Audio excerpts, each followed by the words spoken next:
আলাইকুম, welcome back to my another video. তো চলে আসছে আপনাদের জন্য মজার একটি ভিডিও নিয়ে। আপনারা তো দেখতেই পাচ্ছেন হিয়ান অলরেডি কাজ শুরু করে দিয়েছে, কারণ বাড়িতে আসতেছে হিয়ানের আফুরা বাইয়েরা। বাড়িতে আসলে আমরা সবাই অনেক অনেক মজা করি। আপনারা আমার গত ব্লগগুলোতে দেখেছেন এবং ভিডিও শুরুটা দেখেও কিন্তু বুঝে ফেলেছেন। সো এই ব্লগটাও অনেক বেশি মজার হবে, তাই কোথাও যাবেন না, না টেনে পুরো ভিডিওটা একদম শেষ পর্যন্ত দেখুন আর আমার সাথেই থাকুন।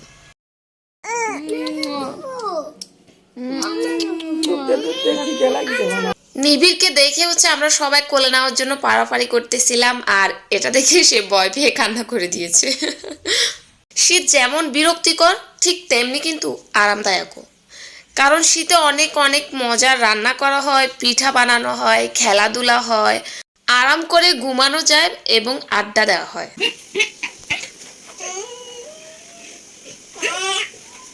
হাসিনের সাথে দুষ্টামি করছিল বর্ষা, আর আপুরা আসার পরে আমরা চিন্তা করছিলাম যে কি পিঠা বানানো যায়। তো যেই চিন্তা সেই কাজ, আপনারা দেখতেই পাচ্ছেন আমি কিন্তু অলরেডি পিঠা বানানো শুরু করে দিয়েছি। আর এই পিঠাকে আপনাদের এদিকে কি বলে অবশ্যই কমেন্ট করে জানাবেন। আমাদের এদিকে এটাকে গোড়াইডা বলে। কটবেল আপনাদের কার কেমন লাগে জানি না, বাট আমার কাছে খুব ভালো লাগে। বর্ষা এই ভর্তাটা করেছিল, আর ভর্তাটা করে ও ছোট ছোট করে ভাগ করে ফেলেছে, কারণ কেউ বেশি খেয়ে ফেলে আর কেউ কম। আম্মু আর আপুরা সবাই মিলে পিঠা বানাচ্ছিল, আর পিঠা বানানোর ফাঁকে ফাঁকে আমরা চা, কটবেল ভর্তা এটা সেটা খাচ্ছি। এই তো পিঠা বানানো কিন্তু প্রায় শেষ। বর্ষা হাসিনকে নিয়ে এদিকে দুষ্টামি করছিল, আর আমরা হচ্ছে আগুন পোহানোর প্রিপারেশন নিচ্ছিলাম। আগুন পোহানোর জন্য আমরা খড়কুটা আর চিটা নিচ্ছিলাম, আর এদিকে হচ্ছে জিতুমণি একটু ব্যথা পেয়ে যায় চোখে খড় আনতে গিয়ে। আপুরা কিন্তু মাটির চুলায় পিঠাগুলা রান্না হতে বসিয়ে দিল। দুটো পাতিলকে এভাবে একসাথে বসিয়ে নিচের পাতিলে পানি আর উপরের পাতিলে পিঠা দিয়ে এভাবে রান্না করা হয়। পিঠাগুলা দেখে আমাদের খুবই লোভ লাগছিল, তাই চিন্তা করলাম এই পিঠাগুলো আগুনে পুড়িয়ে এখনই খেতে হবে। এই যে আমাদের নিবিড় বাবা ঘুম থেকে উঠে গেছে।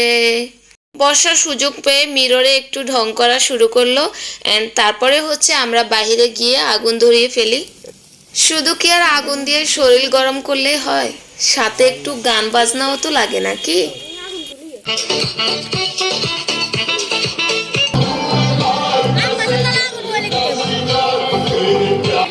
আগুনটা একটু পরপরই কেবল নিভে যাচ্ছিল, এত প্যারা দিচ্ছিল। কমলায় নৃত্য করে থমকিয়া থমকিয়া।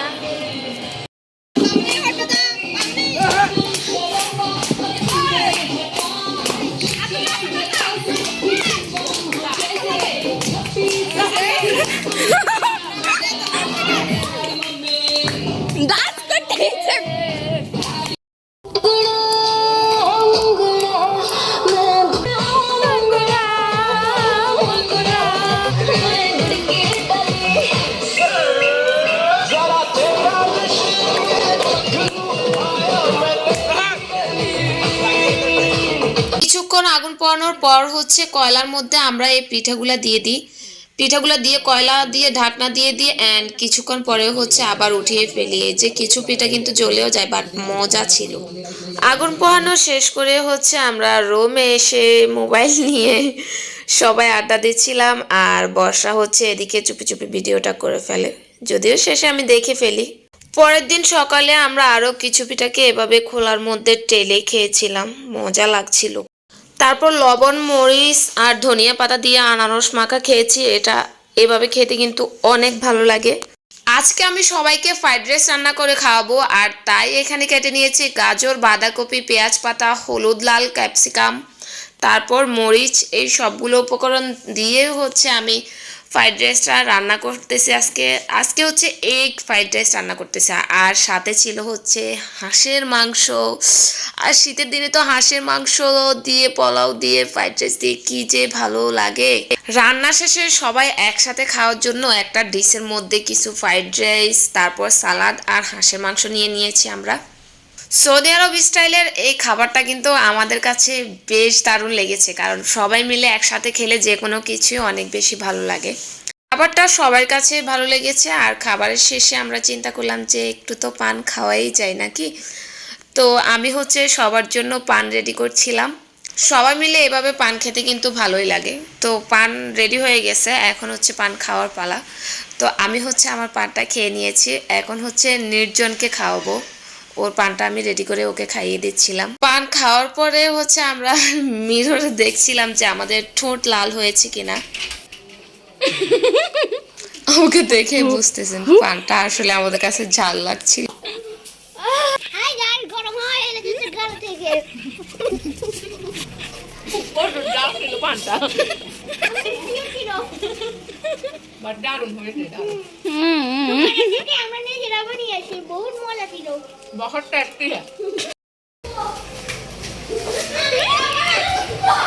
আমাদের ছাদ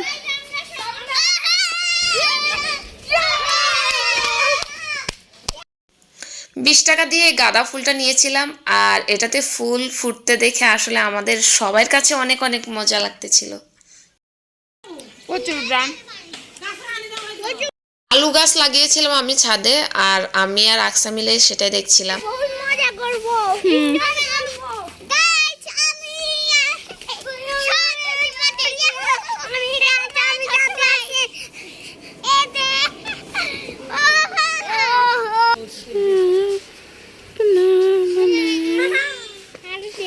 সন্ধ্যায় বানানি খাওয়ার খুব ক্রেভিং হচ্ছিল, আর তাই হচ্ছে নিচে এসে আমরা একটা মিক্স ভর্তা বা বানানির আয়োজন করি, আর সেটাতে কটবেলও দিয়েছিলাম। এত মজা হয়েছিল এই ভর্তাটা, মানে আপনাদেরকে আসলে বলে বোঝানো যাবে না, আপনারা যদি খেতেন তাহলে বুঝতেন। সব কিছু এভাবে আমি কুচু কুচু করে কেটে নিয়েছি, অ্যান্ড বানানির সাথে কিন্তু আমরা হচ্ছে দোকানের যে বার্মিজ আচারগুলো এগুলোও অ্যাড করেছি। এগুলো অ্যাড করলে বানানি অনেক বেশি মজা হয়। কি যে মজা! সত্যিই খুব মজা হয়েছিল, দেখে লোভ লাগছে না? ভাপা পিঠা বানানোর জন্য নারকেল কাটা হয়, আর নারকেলের ভিতরে এই ফুলটা, আমাদের আঞ্চলিক ভাষায় বলে এটাকে হোসকা। আপনারা কি বলেন কমেন্ট করে জানাবেন কিন্তু। তো এটা খেতে কি যে ভালো লাগে। আমাদের এদিকে ভাপা পিঠার এই গুঁড়িটাকে কিন্তু এভাবেই নেটের মধ্যে করে চালে। আপনাদের এদিকে কিভাবে করে আমি জানি না, আমাকে কিন্তু জানাবেন। তারপর পিঠা বানানোর জন্য এই বোতলটাকে আপু কেটে নিয়েছিল, আর এটার মধ্যে হচ্ছে আমি পিঠার গুঁড়িটা রেডি করছিলাম। এটার মধ্যে একটা নেট মুড়িয়ে তারপর এটাকে দেওয়া হবে ভাপের মধ্যে। এই তো আপু ভাপে বসিয়ে দিল। ভাপের মধ্যে বসানোর পর কিন্তু এইভাবে আপু বোতলটা উঠিয়ে ফেলেছিল। কিছুক্ষণ পর কিন্তু এভাবে সুন্দর করে পিঠাটা হয়ে যায়। নিবিড়কে আপু আমার কোলে বসিয়ে নখ কেটে দিচ্ছিল, কিন্তু সে কান্না করছিল একটু পর পর, আর আমি কিভাবে থামাই দেখেন।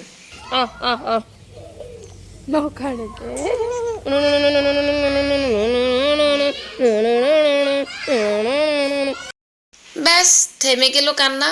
তারপর আমরা উঠানে বসিয়েও হচ্ছে এভাবে লবণ মরিচ আর ধনিয়া পাতা মাখিয়ে হচ্ছে একটা কটবেল খাচ্ছিলাম, আর তারপরে হচ্ছে আমি বাবনের একটু চুল কেটে দিচ্ছিলাম। খুব বেশি কাটি নাই, কিন্তু অল্প একটু কেটেছি। গ্রামে যারা থাকেন তারা কম বেশি সবাই এই আলুটাকে চিনেন। এই আলুটা মাটির নিচে থেকে উঠানো হয়, আমাদের এদিকে এটাকে মাইটকে আলু বলে।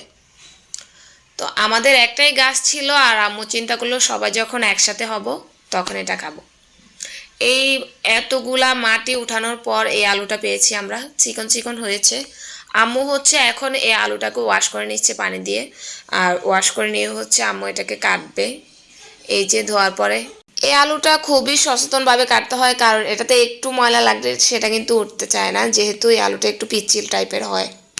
তারপর বিকেলে একটু আমরা হাঁটতে বের হই, আর আমাদের এই যে নতুন করে ঈদগাহ করতেছে আমাদের পাড়ায়, তো ওইটার একটু ভিডিও নিলাম, আব্বুকে পাঠাতে হবে, প্লাস আপনাদের সাথেও শেয়ার করব। তাই হাঁটতে হাঁটতে এই যে আমাদের জমিগুলা দেখতে আসছি, আর আপুরা সবাই সামনের দিকে চলে গেছে, আমি আর বর্ষা পিছনে ভিডিও শ্যুট করতেছিলাম। ওই যে সামনে দেখতে পাচ্ছেন এদিক দিয়ে হচ্ছে জেঠুদের বাসা যায় আর কি, এটা জেঠুদের পুকুর পাড়।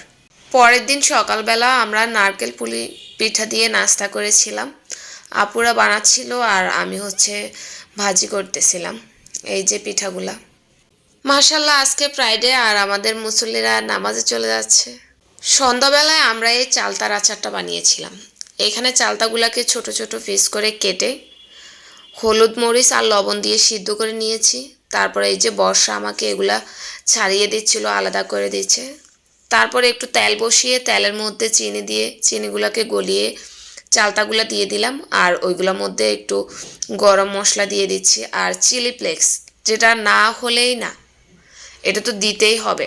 আর চিলি ফ্লেক্স দিয়ে সবগুলো উপকরণ একসাথে মিক্স করে নিচ্ছি অ্যান্ড হয়ে গেছে আমাদের আচার। এই যে কত সুন্দর সাইলটা লটকিতেছে আর ধোঁয়া গাইস দেখেন আমাদের কত সুন্দর বাটিতে আমরা আচার নিয়েছি। আচারটা অনেক সুন্দর, অনেক সুস্বাদু। আমরা এগুলা চিনি দিয়ে খাচ্ছি, অনেক মজা। খাইতে খাইতে দেখেন নানুর ঘরটারে কি করেছি আমরা। আচার বানাতে বানাতে ওরা খাওয়া শুরু করে দিয়েছিল আর রাতেই হচ্ছে আচারটা শেষ হয়ে যায়। পরের দিন ভোরবেলা আমরা সবাই মিলে হাঁটতে বের হই, সবাই বলতে সবাই ছিল। এই যে দেখেন আমার ভালোবাসার মানুষগুলার সামনে, আর এটা হচ্ছে আমাদের গ্রামের একটা ব্রিক্স, আর এই পাশে হচ্ছে সরিষা ক্ষেত, দেখে কি যে ভাল লাগছিল। আর এই যে সতেজ সতেজ একদম লাউ শাক, আর ওইটাতে হচ্ছে লাউ ধরে আছে। এবং রাস্তা দিয়ে হাঁটতে হাঁটতে লক্ষ্য করলাম একটা লেবু গাছে লেবুগুলা একদম পেকে পেকে হলুদ হয়ে আছে। বাসায় এসে নাস্তা করে হচ্ছে সকাল সকাল আমি আর ভাইয়া বের হয়ে গেলাম কুমিল্লা যাওয়ার উদ্দেশ্যে। বাইরে এত বেশি ঠান্ডা আর কুয়াশা ছিল, এই যে আমি বাসে বসে বসে উপভোগ করতেছিলাম ঠান্ডাটা, আর আপনাদের সাথেও ভাবলাম একটু শেয়ার করে ভিডিও করে। এই যে বাইরের অবস্থা দেখেন, প্রচুর কুয়াশা ছিল রাস্তার পাশে। তো আমরা এই কুয়াশার মধ্যে কিন্তু চলে আসি হসপিটাল এসে দেখলাম হসপিটালটা খালি পড়ে আছে। তো আমরা কালেকশন রুমে গিয়ে ব্লাড দিলাম, যেহেতু ভাইয়ার ডায়াবেটিস পরীক্ষা করাবে, 3 স্টেপে ব্লাড নিবে। আর ওখানে আমরা ব্লাড দিয়ে দিয়ে অপেক্ষা করছিলাম আর ব্লাড দিচ্ছিলাম। অবশেষে আমাদের শেষ হলো ব্লাড দেওয়া, আর আমরা ফিরতে ফিরতে প্রায় সন্ধ্যা হয়ে পড়ে। আর সন্ধ্যার পরে হচ্ছে আমরা বাড়িতে এসে পৌঁছাই। এই তো বাড়িতে চলে আসলাম, সবাই অপেক্ষা করছে কখন আসবো, কারণ আমাদের সারাটা দিন লেগে গেছে। এটা ছিল আমাদের পরের দিন সকালের নাস্তা, তেলের পিঠা। আর আপু হচ্ছে পিঠাগুলো দিচ্ছিল আর আমি হচ্ছে একটা সাইডে বসে ভাজি করতেছিলাম। আর এদিকে হাসিনকে দেখলাম একা একা অনেক দুষ্টামি করছে, সেই পুরা বাড়িঘর করে ফেলতেছে গুঁড়ি দিয়ে, তার দুষ্টামির আর কোনো শেষ নাই। তো এই হচ্ছে তেলের পিঠা, তারপর নির্জন বসে আছে পিঠা খাওয়ার জন্য।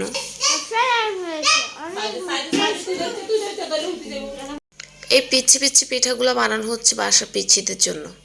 এই পিঠাগুলো অনেক বেশি মুচমুচে হয়। নির্জন তো বাটি নিয়ে বসে আছেন, ওইগুলা খাওয়ার পরও তার শান্তি হয় নাই, এই পিচ্ছি এগুলো তার খাইতে হবে।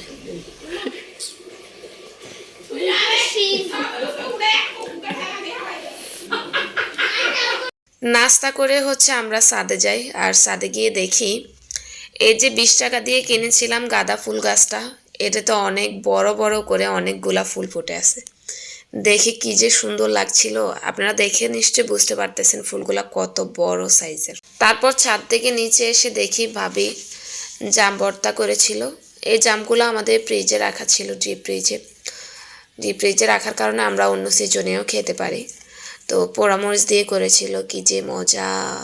জাম মাখাটা খাওয়ার পরে চোখ পড়লো এই পেঁপেটার উপর, আর এটা পারলাম আমরা খাওয়ার জন্য। ব্লগে কিন্তু একদম শেষ পর্যায়ে চলে আসছি, তো আপনারা অবশ্যই জানাতে হবে যে ভিডিওটা কেমন লেগেছে, অ্যান্ড আমরা যতটুকু এনজয় করেছি আপনারাও এনজয় করে থাকেন এভাবে, অবশ্যই কিন্তু কমেন্ট করে আমাকে জানিয়ে দিবেন। হ্যাঁ, আপনি আমার চ্যানেলে নতুন হলে আমার চ্যানেলটা সাবস্ক্রাইব করে দিবেন প্লিজ।